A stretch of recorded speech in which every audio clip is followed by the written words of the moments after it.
Okay, well, welcome to the latest edition of Tecman Talks Dynamics podcast. I'm joined by James Crouch today. My name's Liam, and we're going to have a quick update really around what's happening with Business Central and the Wave 1 release of the software. Back in the early part of February, we did a preview show around the Wave 1 release, and we looked at what Microsoft had announced was going to ship as part and parcel of this release, some of it on day one, some of it over the coming months. But now for any new instances we're spinning up, that release is available, and it will no doubt be arriving with our existing SaaS users in the coming days and weeks. So, James, is there anything from a headline point of view that has changed since we did our show back in February? Anything that we need to cover, something new at all that's come out? Well, they haven't taken anything away from that original list, Liam, but boy, there's a whole bunch of stuff that they've kind of announced since. I think Microsoft did a kind of launch of that shortly into April, and then we've had a virtual conference just in the last couple of days, and more details come out. So, it seems like quite a lot of progress, really. So where to start? Well, one, we've seen the functionality actually delivered, and actually more than we expected. I think they announced that kind of roadmap, and then they flesh it out. So you start to find more and more in there. But actually, some of the bigger news has been around stuff that isn't part of the functionality, but is kind of part of the way that Business Central works and commercially how it's modelled as well. Yeah, I'd agree. I mean, that was one thing that piqued my interest on the launch event that they did. Obviously, more from the licensing and the commercial side of it, where from the sales and marketing side that sprung out. And it was mainly around the storage you get with Business Central, which has been a little bit of a bone of contention. Probably not for new customers that are starting from scratch, but when we are moving legacy customers, perhaps from NAV, that have got a larger amount of historical data, and we're trying to move them into the SaaS environment, they were limited in terms of what you were given, or you had to pay for additional storage. I think originally it was 80 gig you got when you spin up you have a SaaS tenant. You got 80 gigabytes of storage, and then you had to pay for extra storage, which was quite expensive. Every I think additional gigabyte from memory was around about $40. And so, if you had a lot of legacy data you wanted to move across, that could easily exceed the 80 gig, and then you were paying $40 per gig, which would mount up very quickly. So I think that was probably a hurdle that a lot of existing users would look at and think, well, there's one reason not to jump to SaaS. Yeah, and so what they've done now is introduce this kind of additional allowance of 2 gig per essentials user and 3 gig per premium user, and that mounts up quite quickly. So just looking at some of the counts, it's not unusual to kind of double your storage allowance to 160 gig, and that's much more kind of within the scale of what you need. Don't forget you need, this has to store not just your production tenant, but your sandboxes as well. So you need really 80 gig for your production tenant, and then if you want to copy that to do any testing, etc., you're going to do there. They did remove there was this 40 gig of kind of additional storage that was designed for kind of media images and that sort of stuff that seems to have gone away. Still asking for complete clarification of that. But that was slower capacity, kind of more or less high performance. So it simplified the whole thing to have this additional storage. Then again, if you do run out of your storage allowance that you get in your basic subscription, the additional storage now is much cheaper from 1st of July, I believe. Yeah, 1st of July, I think all these new ratings drop in. So I think it'll automatically then give you the 2 gig for your essentials users, or 3 gig for your premium if you're on premium users. And like you said, the additional gig, it's gone down from $40 to $10. So that's a big price drop. I think that's very reasonable. And if you want to buy a larger amount, I think they were doing 100 gig, which used to be $4,000 a month, and that's come down to $500. So, again, a massive drop in price. If you do have a lot of storage or data to move into that storage, it's ridiculous. That comes down to about $5 a gig. That's very reasonable in terms of paying for that extra storage. But 1st of July 2021, so it's not going to impact in this release in terms of the launch date, but it's now on the horizon. I think I know we spoke to a few customers, and I've seen feedback on social that there's a lot of people saying, great, we've been looking at this, and that's one of the conversations we weren't looking forward to going to the FD and saying I need to sign this off as a monthly cost, and that's made it far more reasonable and a sensible conversation to have around the costs. So I think that's massive. I mean, Microsoft made the point when they made this announcement that it shouldn't stop you looking at you managing your data and deciding whether you need it. And I think, that's something where Microsoft actually could still do a little bit more help. I think the ISVs that you add, I know with my Clever Dynamics hat on, I've been looking at kind of some of the storage allowances and storage management that we've got built in. So do we have processes where, after this 12 months or once the transaction's complete, it's deleting the logs and so on and chopping the storage right back. So you only store what you need, because I think however much you have, you're still going to run out if you just use it without due cause. So it's a balance really of Microsoft have shifted their position on this to something that's much more feasible, but there's still some work to do on the implementation side. I think the other big bit of news that was had been evident actually over the last kind of few months, and perhaps didn't all come with the 18 release, but they kind of highlighted what they've been doing around performance and kind of some of the performance improvements that we've seen in kind of lots of ways really.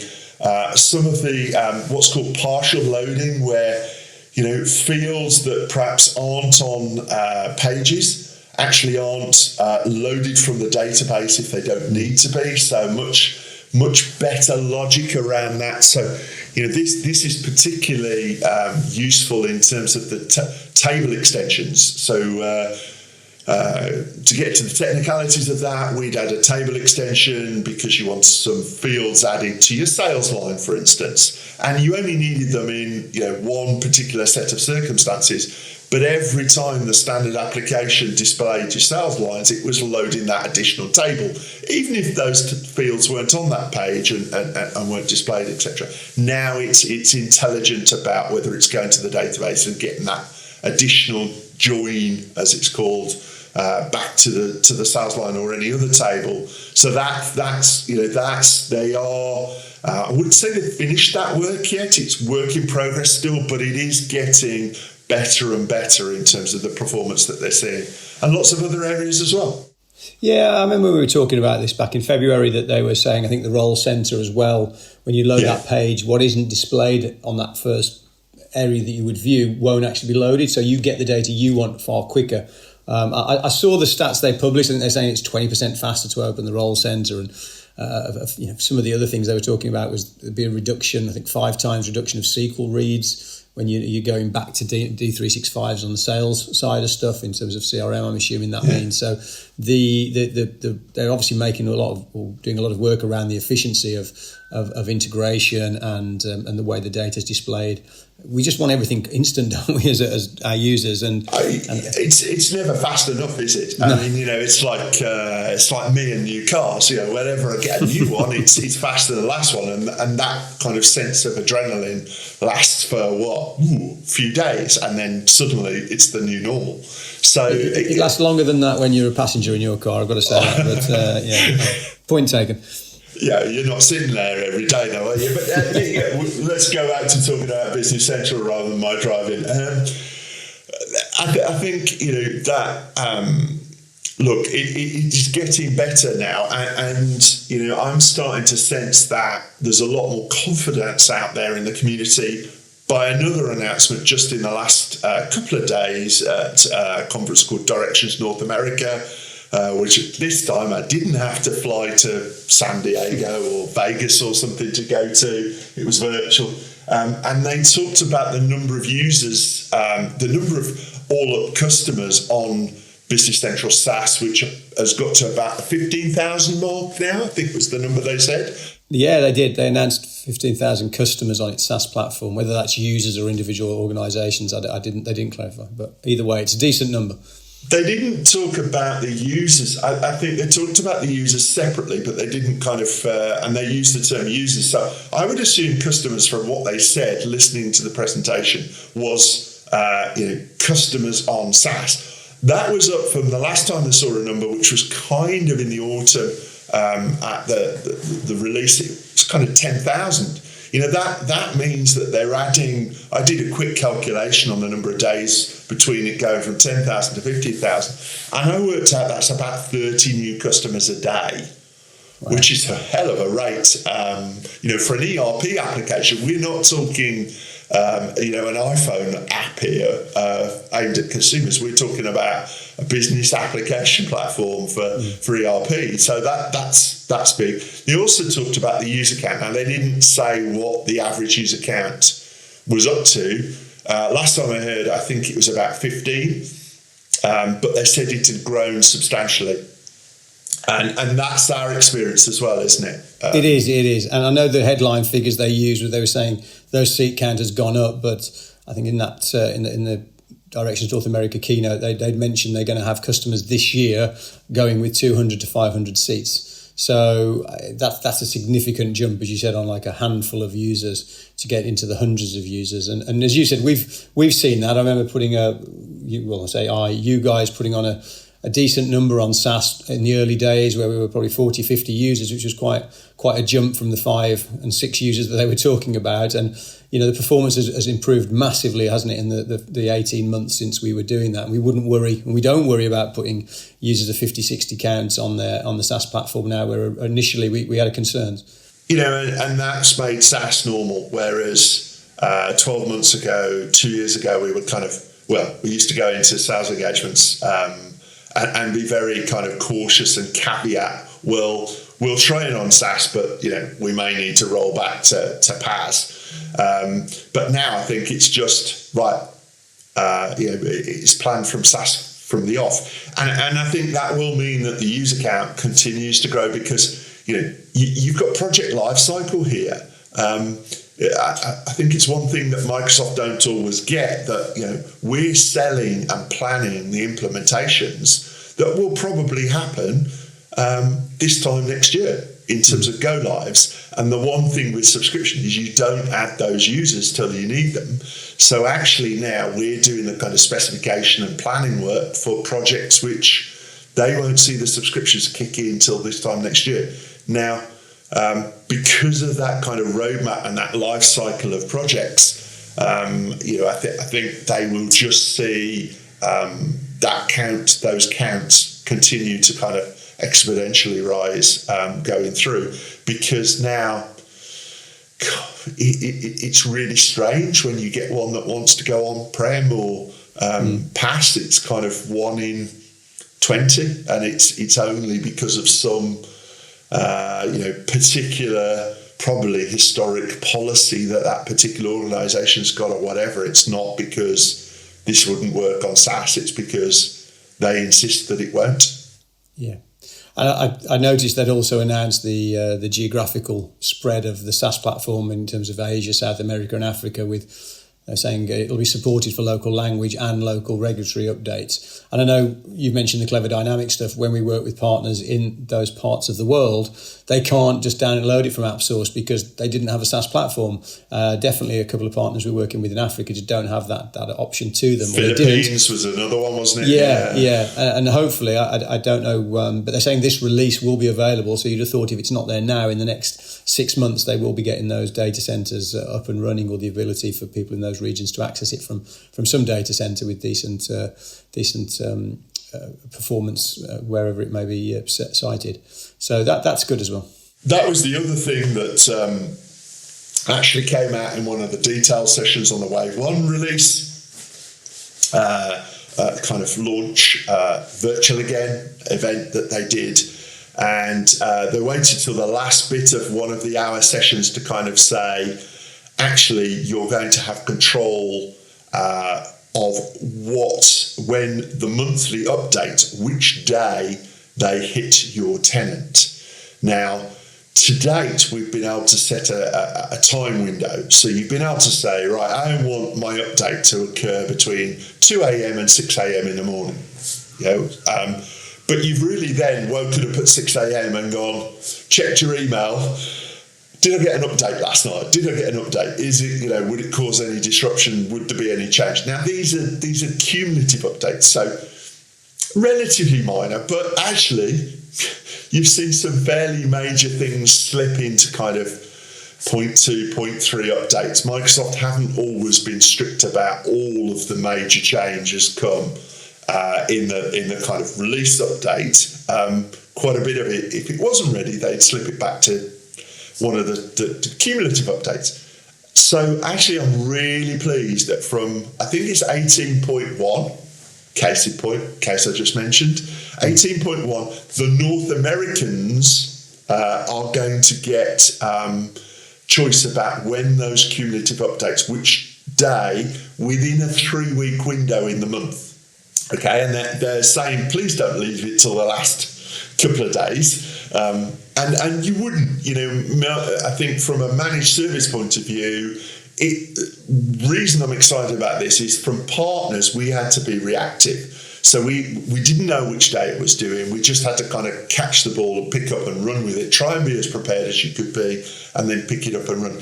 This is going to enable us to kind of schedule it. It's going to enable us to kind of work with the end client to kind of say, okay, this is coming. We can communicate to all your users. We can kind of manage the process through much more kind of securely. We can make sure that it's scheduled for a day that's not kind of your management accounts day or any other month-end kind of serious, your peak day of the week, for instance, in terms of if you have a kind of cycle. So I think it's really good news. It's one of the last pieces in the kind of SaaS jigsaw that I kind of felt was needed before we got a SaaS platform that was up there with the best of them.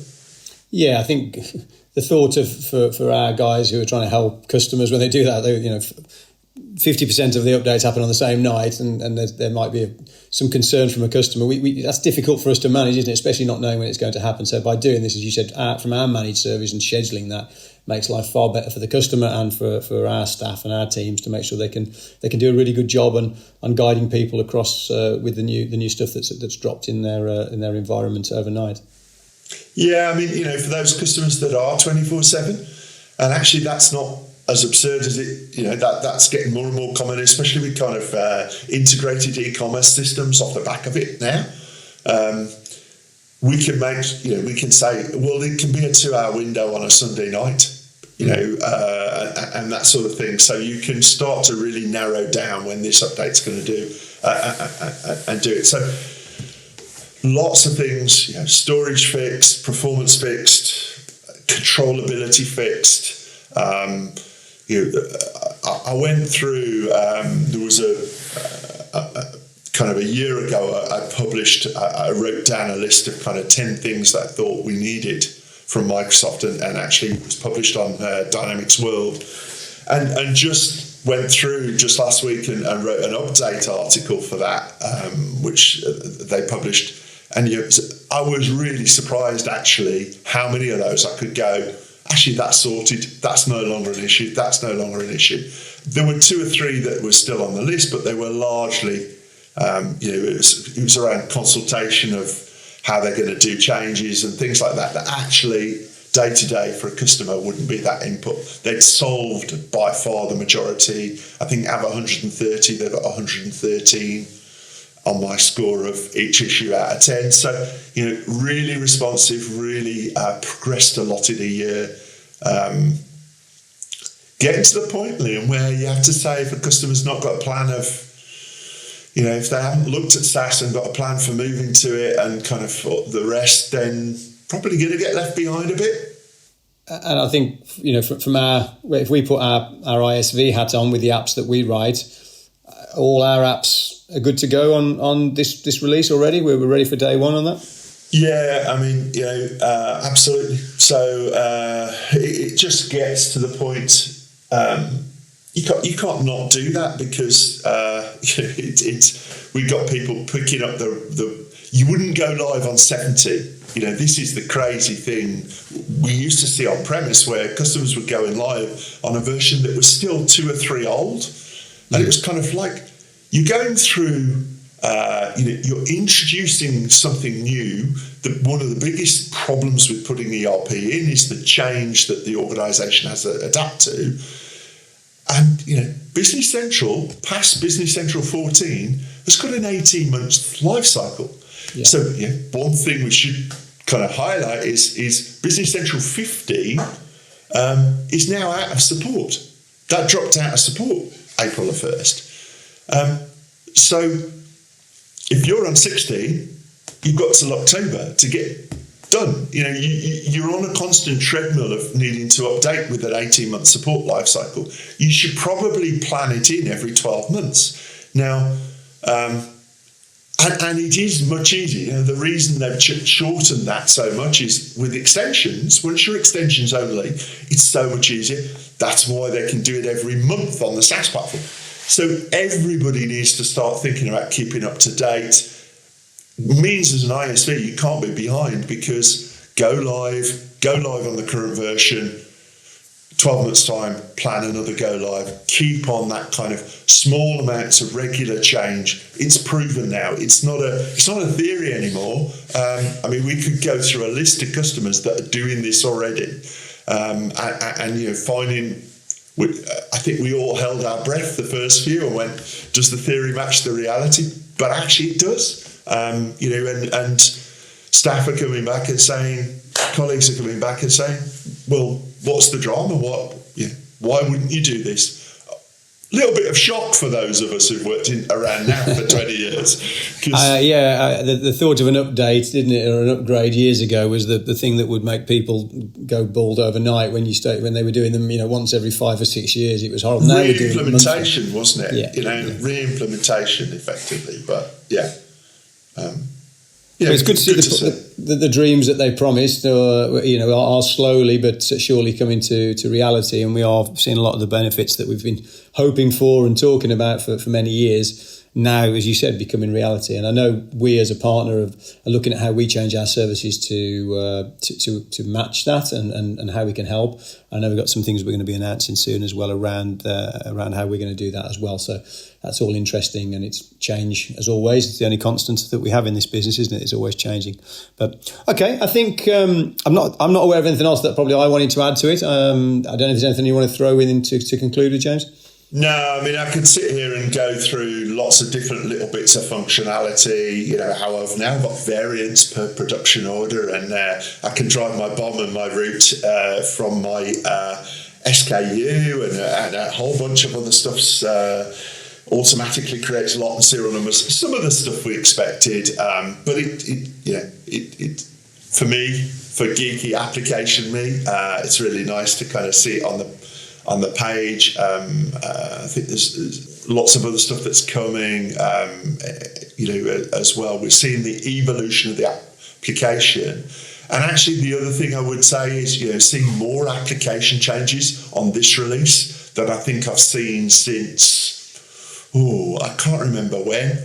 And some areas. So even you've heard me describe the CRM attempt, let's call it that, within Business Central in the past as laughably weak and needing a massive amount of partner enhancement before it was vaguely useful. And it had been that way for a long, long time. There's some things in there, Word templates, mail merging to Word and stuff like that are actually pretty useful and nice to see that area of the application getting some love. So, it's not limited to the core finance area where it has been over the last few releases. Really, they've started to branch out into some areas like manufacturing and CRM and jobs and service management. So a lot more of the application has got some attention and some improvement. That's good to hear. I know I used to be in demos with you, and if we ever went anywhere near the CRM side of it, you'd be going, don't use this, don't use this. So it's good to see that you've. I know it's not it's not a comparable product with the Dynamics 365 customer engagement side of things, but if it will help some people get started on that journey, and if it's better than it was, that's always a good thing for people to take a look at least. I think it's now not quite so laughable as it was. There was, for a long time, it was kind of just it's a joke that people used to try and use because they got it and then they give up after 3 months. So it's kind of like, well, don't waste your effort. Yeah. And now I think, depending on what you want to use it for, it's not a CRM system. It's a contact management and list management system. And anything else you try and make it, not sure. But it depends what you want to achieve as an organisation. It can have some value to use it if you don't have anything better.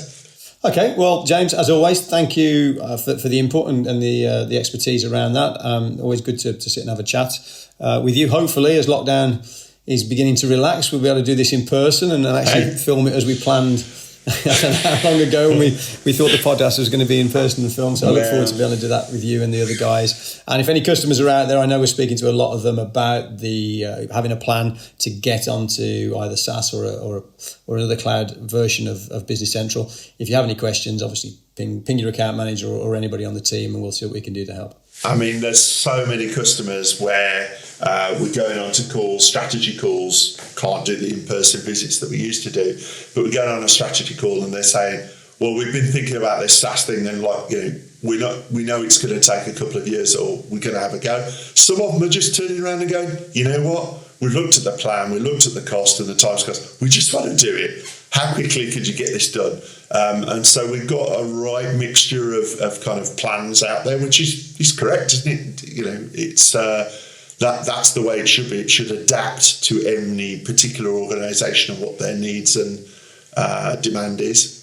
Excellent. Okay, well, James, as I said, thank you very much. And until next time, I'll catch up with you soon, and hope everyone has enjoyed listening to this and have found it of some benefit. Thank you very much for taking the time to listen. Thank you. See you later. Bye-bye.